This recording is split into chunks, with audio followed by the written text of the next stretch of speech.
जब हजरत फातिमा रजी अल्लाह ताला अन्हा अपने प्यारे पति हजरत अली रजी अल्लाह ताला अन्हु के साथ नई जिंदगी, नया घर और नया सफर शुरू कर रही थी, तो उस वक्त हजरत अली रजी अल्लाह ताला अन्हु बेहद गरीब इंसान थे। इसीलिए रसूलुल्लाह की प्यारी बेटी हजरत फातिमा रजी अल्लाह ताला अन्हा को बड़ी मुश्किलात में दिन गुजारने पड़ते थे। घर का सारा काम वो अकेले अपने हाथों से करती थीं। चक्की पीसना, पानी भरना, खाना पकाना, सफाई करना, सब कुछ वही करती। इतना भारी काम करने से वो थक कर चूर हो जाती। उनके नाजुक हाथों में छाले पड़ जाते, चेहरे पर थकान झलकती थी। हजरत अली रजी अल्लाह ताला अन्हु अपनी बीवी का यह दर्द देखकर बहुत परेशान होते। उनके दिल में यही ख्याल आता कि काश मैं अपनी फातिमा के लिए एक नौकरानी ला पाता ताकि उसे कुछ राहत मिलती। मगर अफसोस, उनके पास वो काबिलियत, वो माल दौलत नहीं थी। एक दिन उन्हें मालूम हुआ कि मुसलमानों को जंग में बहुत सी दासियां, कनीजें मिली हैं। यह खबर सुनकर उन्होंने प्यार से कहा, फातिमा, तुम अपने प्यारे वालिद रसूलुल्लाह के पास जाओ और उनसे एक दासी मांग लो। मुझे यकीन है कि वो तुम्हें बहुत चाहते हैं और तुम्हारी तकलीफ देखकर जरूर मंजूर करेंगे।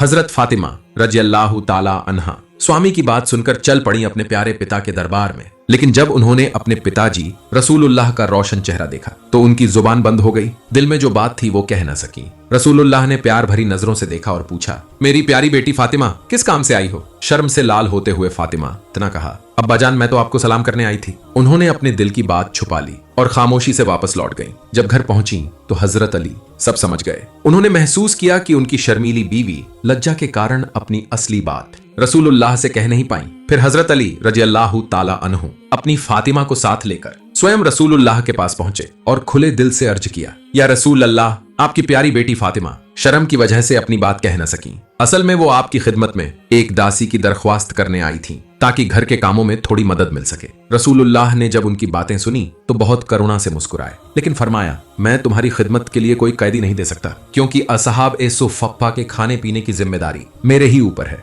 मैं कैसे भूल जाऊं उन लोगों को जिन्होंने अल्लाह और उसके रसूल की खुशनुदी के लिए अपने घर बार, अपने सुकून सब कुछ छोड़ दिया है। रसूलुल्लाह की ये बातें सुनकर हजरत अली और हजरत फातिमा दोनों खामोश रहे। फिर नबी करीम ने अपनी प्यारी बेटी, अपने जिगर के टुकड़े फातिमा की तरफ देखा और बहुत नरमी से फरमाया, ऐ मेरी प्यारी बेटी फातिमा, सब्र करो। जानती हो, असली और बेहतरीन औरत वो होती है जिससे उसके घर वाले फायदा उठाते हैं, जो अपने घर की राहत और अमन का सबब बनती है। इन प्यारे, दिल को सुकून देने वाले अल्फाजों को सुनकर हजरत फातिमा के चेहरे पर फिर से मुस्कुराहट लौट आई। वो खौशी खौशी अपने शौहर हजरत अली के साथ घर वापस लौट आई। उस रात जब दोनों आराम के लिए लेटे हुए थे, अचानक दरवाजे पर दस्तक हुई। दरवाजा खोला तो देखा रसूलुल्लाह खुद खड़े हैं। दोनों झटपट उठ खड़े हुए, अदब से सलाम किया। रसूलुल्लाह ने फरमाया, क्या तुम दोनों इस बात के लिए तैयार हो कि मैं तुम्हें उस चीज से भी बेहतर चीज बताऊं जिसकी तुमने मुझसे दरख्वास्त की थी? दोनों ने अदब से अर्ज किया, हाँ या रसूल अल्लाह, हम बिल्कुल तैयार हैं। तब नबी पाक ने फरमाया, सुनो, मुझे हजरत जिब्रील अलैहिस्सलाम ने बताया है कि नमाज के बाद 3 कलिमे पढ़ा करो। 30 बार सुभान अल्लाह, 30 बार अल्हम्दुलिल्लाह,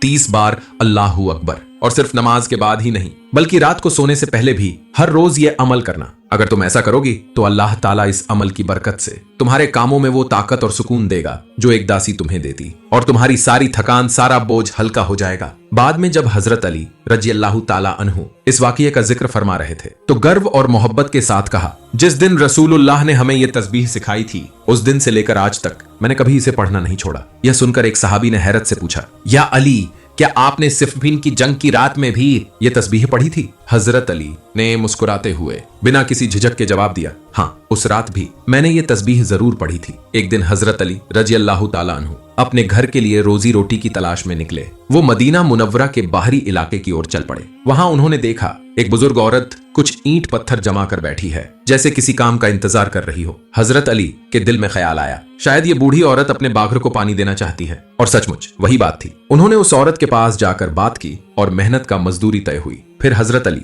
ने अपनी कमर बांधी और काम में लग गए। कुएं से पानी निकालकर उन्होंने बाग को सींचना शुरू किया। ये काम बेहद मुश्किल था। लगातार रस्सी खींचते खींचते उनके हाथों में छाले पड़ गए, लेकिन उन्होंने सब्र किया और काम पूरा किया। मेहनत के बदले उन्हें मिला सिर्फ एक मुट्ठी खजूर, मगर वो उसी में खुश हो गए। दिल में सुकून लिए वो तेजी से घर लौटे। घर पहुंचकर उन्होंने वो खजूरें अपनी प्यारी बीवी हजरत फातिमा रजी अल्लाह ताला अन्हा के हाथों में रख दी। वो देखकर फातिमा के चेहरे पर कोई शिकायत नहीं थी, बल्कि उन्होंने मुस्कुराकर कहा अल्हम्दुलिल्लाह, और उस खजूर को शुक्र के साथ कबूल किया। कुछ दिन बाद हजरत फातिमा रजी अल्लाह ताला अन्हा चलते चलते मस्जिद ए नबवी पहुंची। उनके हाथ में एक छोटी सी रोटी की पोटली थी। उन्होंने बड़ी मोहब्बत से उस रोटी के कुछ टुकड़े अपने प्यारे वालिद रसूलुल्लाह सल्लल्लाहु अलैहि वसल्लम के मुबारक हाथों में रखे। रसूलुल्लाह ने मुस्कुराते हुए पूछा, मेरी प्यारी बेटी फातिमा, ये रोटी के टुकड़े कहां से लाईं? हजरत फातिमा ने नम्र आवाज में जवाब दिया, अब्बा जान, थोड़ा सा जौ था, उसे पीसकर रोटी बनाई थी।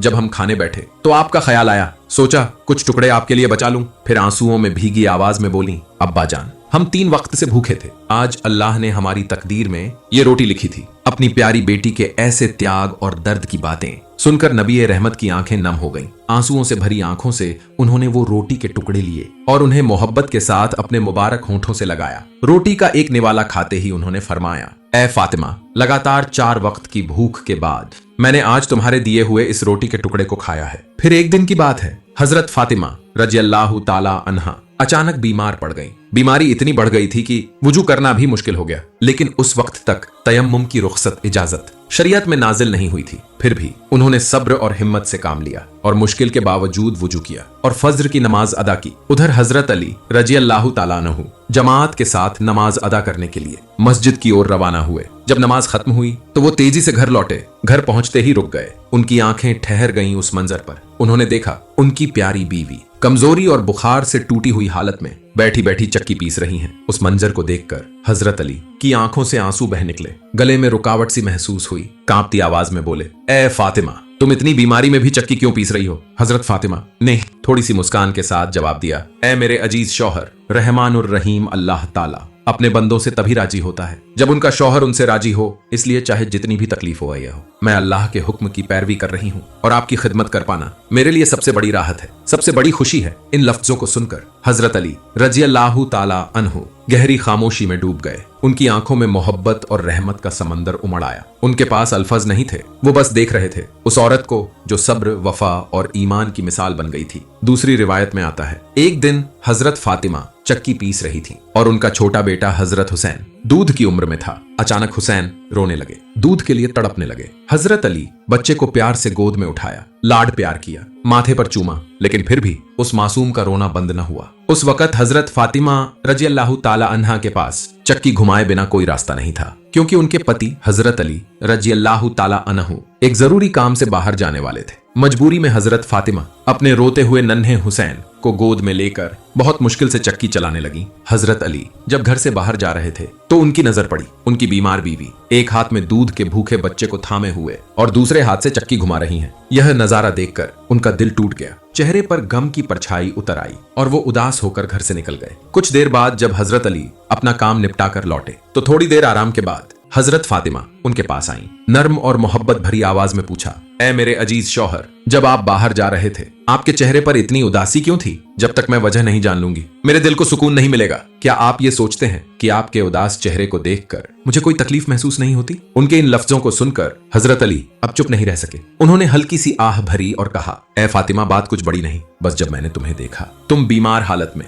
गोद में बच्चे को संभालते हुए फिर भी चक्की घुमा रही थी तो मेरे दिल में दर्द उठा। हजरत फातिमा ने वो जानी पहचानी सुकून भरी मुस्कान दी और नरमी से बोली, सुनिए मेरे स्वामी, शौहर के घर की मुश्किलें सहते सहते ही एक औरत अपनी जिंदगी का असली मोती पाती है। अगर मेरी मेहनत से आपके चेहरे पर मुस्कान आ जाए तो वही मेरे लिए सबसे बड़ी राहत है, सबसे मीठा सुकून है। और सबसे बढ़कर जब शौहर खुश होता है तो खुद अल्लाह रब्बुल आलमीन खुश होता है। इन पाक और मोहक लफ्जों को सुनकर हजरत अली रज़ियल्लाहु ताला अन्हु कुछ बोल न सके। उनकी आंखों से अपने आप आंसू बह निकले। वो दोनों अली और फातिमा मोहब्बत, सब्र और वफादारी का ऐसा नमूना बन गए जो सारी दुनिया के लिए एक बेहतरीन मिसाल है। लेकिन वो भी तो इंसान थे, इसलिए उनके बीच भी कभी कभी छोटी छोटी बातों पर थोड़ी बहुत रंजिशें होती थीं, मगर उनका रिश्ता हर बार मोहब्बत और समझदारी से और मजबूत बनकर उभरता था। एक दिन की बात है, हजरत फातिमा रज़ियल्लाहु ताला अन्हा और हजरत अली रज़ियल्लाहु ताला अन्हु के बीच किसी मामूली बात को लेकर बातचीत चल रही थी।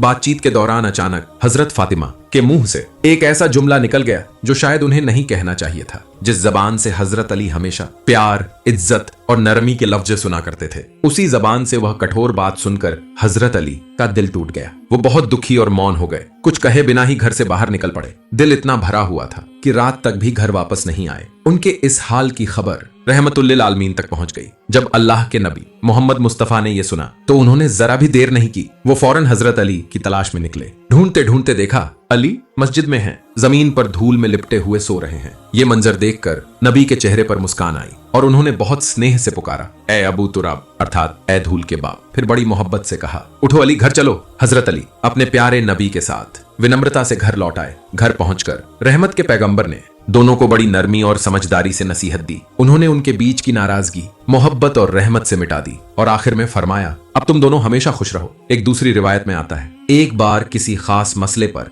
हजरत अली ऐसा कोई काम कर दिया जिससे हजरत फातिमा उनसे नाराज हो गई। उनका दिल इतना दुखा कि वो गुस्से और गम में घर छोड़कर निकल पड़ी और सीधे अपने प्यारे वालिद नबी करीम के पास जा पहुंची। वहां जाकर उन्होंने अपने शौहर के खिलाफ शिकायत की। थोड़ी देर बाद हजरत अली भी वहां पहुंच गए। हजरत फातिमा अपने वालिद के सामने ही अली के प्रति अपनी नाराजगी का इजहार करने लगी। नबी ने बहुत ध्यान से उनकी सारी बातें सुनी, मगर उन्होंने अली किसी से एक भी सवाल नहीं किया। उन्होंने सिर्फ अपनी प्यारी बेटी फातिमा की तरफ देखा और बड़ी हिकमत और मोहब्बत से फरमाया, ए फातिमा, ऐसा नहीं हो सकता कि अली हर बात में तुम्हारी रजा पूरी करे। तुम्हारा भी फर्ज है कि सब्र और तहम्मुल से काम लो। अपने प्यारे पिता मोहम्मदुर रसूलुल्लाह शांति हो के मुंह से निकली वो नर्म, हिकमत भरी और इंसाफ से भरी बातें सुनकर हजरत फातिमा रज़ियल्लाहु ताला अन्हा खामोश हो गई। उन्होंने उसी वक्त महसूस किया कि उनसे गलती हो गई है। चेहरे पर शर्म और आंखों में नरमी उतर आई। वो लजाते हुए अपने सारे गुस्से और नाराजगी को भूलकर तुरंत अपने शौहर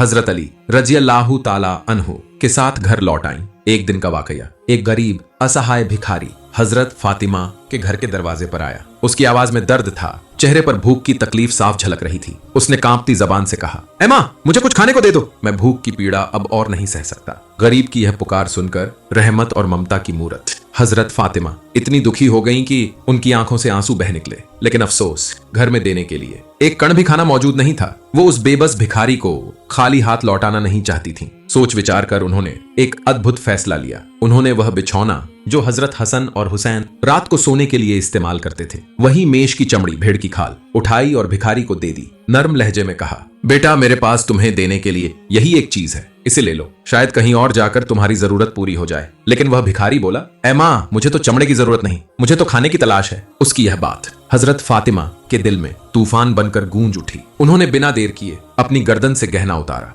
वह कीमती जेवर जो उनके पास बस एक ही था, और वह भिखारी के हाथ में रख दिया। बहुत मोहब्बत से कहा, लो बेटा, इसे बेचकर कुछ खाना खरीद लेना। मैं तुम्हें खाने को कुछ दे नहीं सकी, इसलिए मुझे माफ कर देना। एक और रिवायत में आता है, एक बार नबी करीम सल्लल्लाहु अलैहि वसल्लम ने अपनी प्यारी बेटी हजरत फातिमा को एक नया लिबास, कपड़ा बनवा कर दिया। उस वक्त उनके पास एक पुराना कपड़ा भी मौजूद था। उसी समय एक गरीब औरत आई और दरवाजे पर खड़ी होकर बोली, ए रसूल की बेटी, मुझे एक कपड़ा दे दो, मेरे पास पहनने को कुछ नहीं है। हजरत फातिमा ने एक नजर अपनी दोनों पोशाकों पर डाली, एक नया, एक पुराना। फिर मुस्कुराते हुए उन्होंने अपने दिल से फैसला किया, मैं अपने दोनों कपड़ों में से एक अल्लाह की राह में दे दूंगी। हजरत फातिमा रज़ियल्लाहु ताला अन्हा पहले तो अपना पुराना कपड़ा लेकर आईं, लेकिन जैसे ही वह उस कपड़े को देने लगी, अचानक उनके दिल में एक खूबसूरत ख्याल आया। जब किसी को अल्लाह की राह में कुछ देना हो तो देना वही चाहिए जो हमें सबसे ज्यादा प्यारा हो। यह विचार उनके दिल में उभरा ही था कि उन्होंने बिना देर किए पुराना कपड़ा वापस रख दिया और रसूलुल्लाह सल्लल्लाहु अलैहि वसल्लम के दिए हुए नए कपड़े को लाकर उस भिखारिन औरत के हाथ में दे दिया। वो औरत हैरान रह गई और फातिमा जहरा के चेहरे पर सुकून और रूहानी नूर झलकने लगा। उस वक्त रहमानुर रहीम अल्लाह ताला ने उनके इस बेमिसाल सदके का इनाम तुरंत अता कर दिया। अल्लाह ताला ने हजरत जिब्राइल अलैहिस्सलाम के जरिए जन्नत से एक रोशन रेशमी लिबास उनके लिए भेजा। वो कपड़ा इतना खूबसूरत था कि धरती की कोई चीज उसकी बराबरी नहीं कर सकती थी। एक और दिन की बात है, हजरत फातिमा के घर में खाने के लिए कुछ भी मौजूद नहीं था। उस दिन हजरत अली रज़ियल्लाहु ताला अन्हु पूरा दिन मेहनत मशक्कत करके भी कोई काम नहीं पा सके। शाम के वक्त वह थके हारे, उदास और मुरझाए चेहरे के साथ घर लौट आए। उन्होंने कुछ कहा नहीं, लेकिन उनकी आंखों का हाल फातिमा से छुपा न रह सका। उन्होंने नरमी से कहा, ऐ मेरे अजीज शौहर, आपका उदास चेहरा देखकर मुझे बहुत तकलीफ होती है। अगर आज काम नहीं मिला तो इसमें गम की कोई बात नहीं, मैं मेहनत करने को तैयार हूं, पर आपकी मायूसी नहीं देख सकती। फिर उन्होंने बड़ी हिकमत से कहा, क्यों ना आप किसी छोटे मोटे कारोबार की कोशिश करें।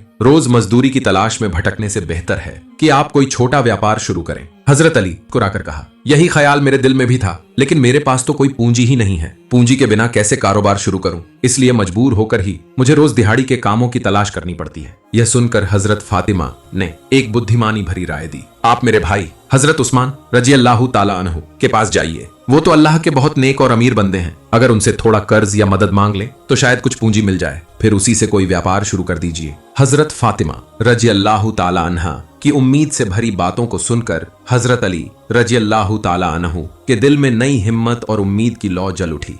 उन्होंने मुस्कुराते हुए हामी भरी और कहा, इंशा अल्लाह मैं कल ही कुछ कोशिश करता हूँ। अगली ही सुबह हजरत अली हजरत उस्मान रजी अल्लाह ताला अन्हु के घर की ओर रवाना हुए ताकि कुछ मदद या पूंजी मिल सके। लेकिन रास्ते में ऐसा एक अजब वाकया हुआ जो उनकी जिंदगी की एक बड़ी करामत बन गया। चलते चलते उन्होंने देखा एक अजनबी आदमी सड़क के बीचों बीच खड़ा है और उसके पास एक ऊंट है। वो आदमी हजरत अली को देखते ही पुकार उठा, भाई क्या आप ये ऊंट खरीदेंगे? हजरत अली ने नरमी से जवाब दिया, दिल तो बहुत चाहता है, लेकिन मेरे पास इतना माल नहीं है कि मैं इसे खरीद सकूं। यह सुनकर वह अजनबी मुस्कुराया और बोला, आप मुझे नहीं पहचानते, लेकिन मैं आपको खूब पहचानता हूँ। आप तो अल्लाह के हबीब के दामाद हजरत अली हैं। अगर आप चाहें तो मैं ये ऊंट आपको उधार में दे देता हूँ। आप इसे बेच लीजिए और जब आपके पास माल आ जाए तब मेरे पैसे लौटा दीजिए। हजरत अली को यह बात बहुत पसंद आई। उन्होंने 100 दिरहम की कीमत पर उस ऊंट को उधार में खरीद लिया। अब उनके दिल में एक नई उम्मीद, एक नई रोशनी जाग उठी। वो ऊंट लेकर घर की ओर लौट रहे थे कि रास्ते में एक और अजनबी आदमी मिला। उसने ऊंट को देखा और पूछा, ए अली क्या आप यह ऊंट बेचेंगे?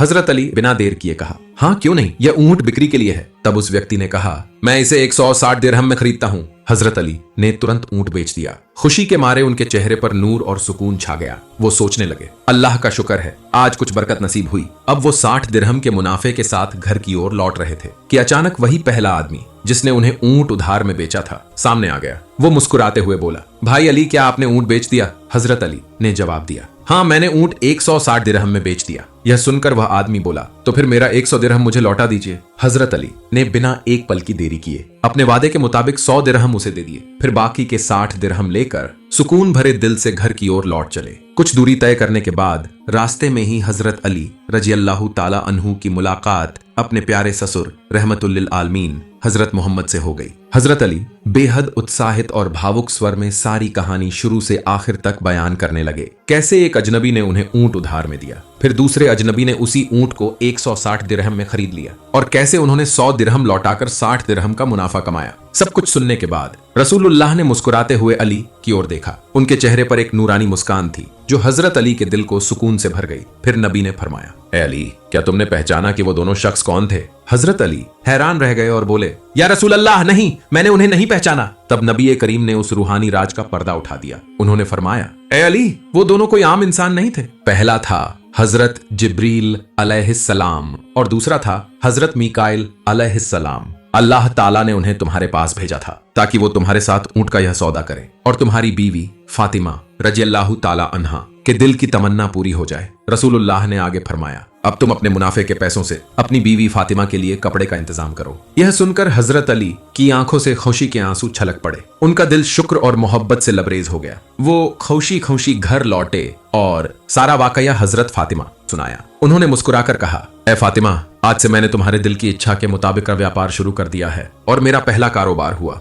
जिब्रील अलैहिस्सलाम और मीकाइल अलैहिस्सलाम के साथ। यह सुनकर हजरत फातिमा रजी अल्लाह ताला अन्हा के चेहरे पर भी खुशी और रोशनी झलक उठी। उन दोनों ने साथ मिलकर अल्लाह ताला का सजदा ए शुक्र अदा किया और दुआ की, या अल्लाह हमारे इस छोटे से कारोबार में बरकत दे और हमें हमेशा तेरे शुक्रगुजार बंदों में शामिल कर। अल्लाह ताला हम सबको भी हजरत फातिमा रजी अल्लाह ताला अन्हा की तरह सब्र, ईमान और सच्ची मोहब्बत अता करे। आमीन या रब्बल आलमीन।